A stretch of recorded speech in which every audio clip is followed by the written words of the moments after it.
Hi und willkommen in der Demo Lounge. Heute ist mal Ruhe im Karton. Wir gucken uns das 14 Zool Mini an.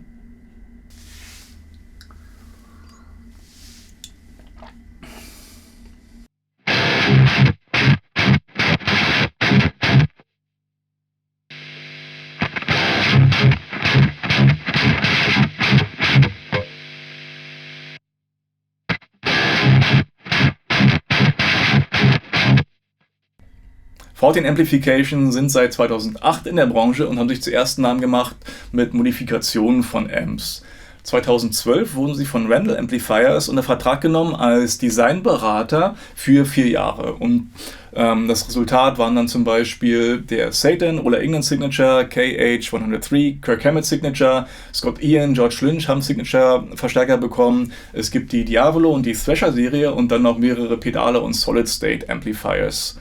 Nachdem der Vertrag dann auslief, haben Fourteen ein paar Pedale rausgebracht, zum Beispiel das Grind, das Zool, Blade, das 33, um nur einige zu nennen. 2018 kam dann der Meshuggah Signature Verstärker raus, 2019 der Kelly und 2018 haben Fourteen eine Zusammenarbeit mit den Senkrechtstartern von Newell DSP gemacht und das Ergebnis waren dann die Nameless und die NTS Suite.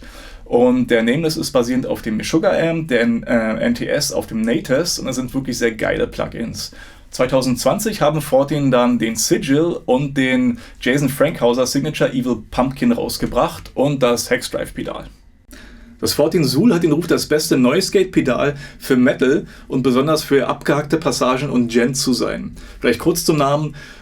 Zool ist bekannt aus dem Film Ghostbusters, da ist es ein Dämon und zwar der Gatekeeper.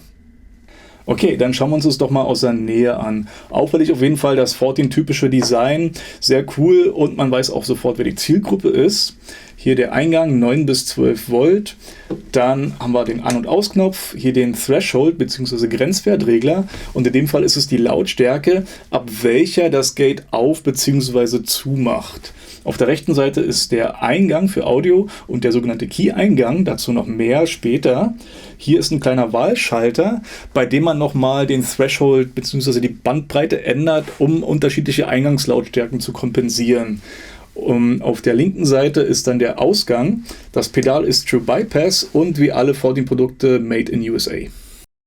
Die Unterschiede zum normalen Zool sind wirklich nur die Größe und das Layout der Ein- und Ausgänge und da muss jeder selber schauen, was passt besser aufs eigene Pedalboard. Sein volles Können entfaltet das Zool, wenn man es in den Effektloop vom Amp packt und den sogenannten Key-Eingang benutzt. Das Prinzip hierbei ist, dass der Key-Eingang das Auf- und Zumachen des Gates steuert. Ich lege hier also ein direktes Gitarrensignal an, was nicht weitergeleitet wird, sondern im Prinzip nur analysiert wird, um halt das Auf- und Zumachen des Gates auszulösen. Heißt also, ich brauche am Anfang der Kette einen Splitter und in dem Fall nehme ich den Fourteen Spliff. Es gehen aber auch viele Bodentuner oder ich habe hier noch ein Volume-Pedal und das halt ein extra Tuner-Out, der dafür auch herhält.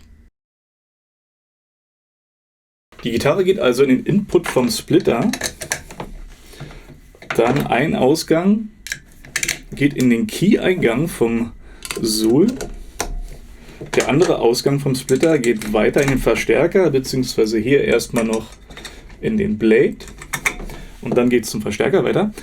Dann aus dem Send vom Verstärker gehe ich in den Eingang vom Zool und den Ausgang verbinde ich dann weiter, erstmal noch mit dem Hallpedal und dann in den Effekt Return. Jetzt, warum mache ich das Hallpedal hinter dem Zool? Weil sonst die Hallfahne mit abgeschnitten wird. Das ist auch ein cooler Effekt und ich zeige euch gleich beide Varianten.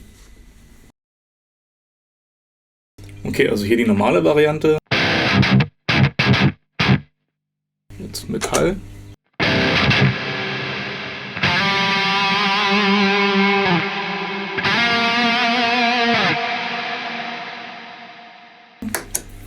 Ohne Noise Gate hört man noch das Eigenrauschen des Amps, nachdem der Ton gespielt wurde und dann wird eben auch das Rauschen, wenn man nichts spielt, mit Hall versehen. Mit Noise Gate geht halt nur der gespielte Ton in den Hall und dadurch klingt es dann klarer.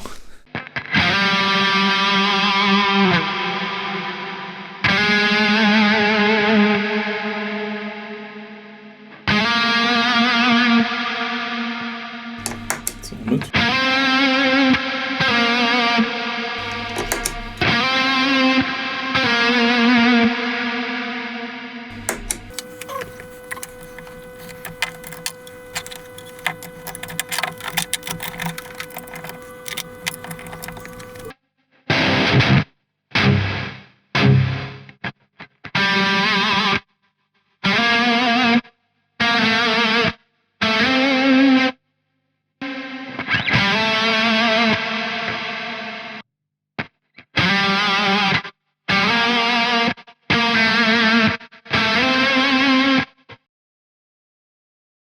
Ohne Key-Eingang schließt das Gate ein bisschen langsamer und das Spielgefühl ist nicht so organisch.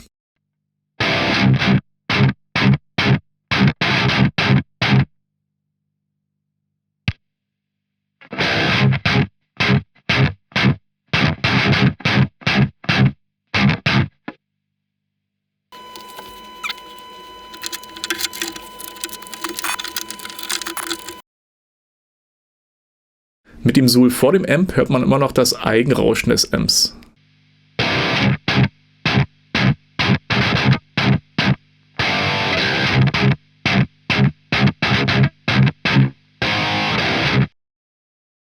Durch den Key-Eingang reagiert das Suhl immer nur auf das direkte Gitarrensignal und da ist es dann auch egal, wie krachig der Sound ist.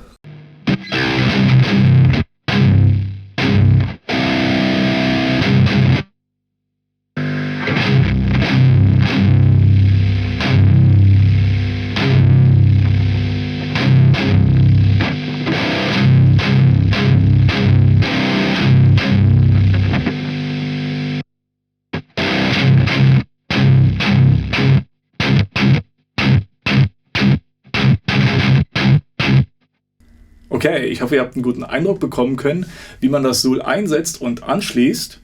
Wenn euch das Video gefallen hat, dann gebt mir einen Thumbs up, abonniert meinen Kanal und drückt das kleine Glöckchensymbol, damit ihr auf dem Laufenden bleibt. Ciao!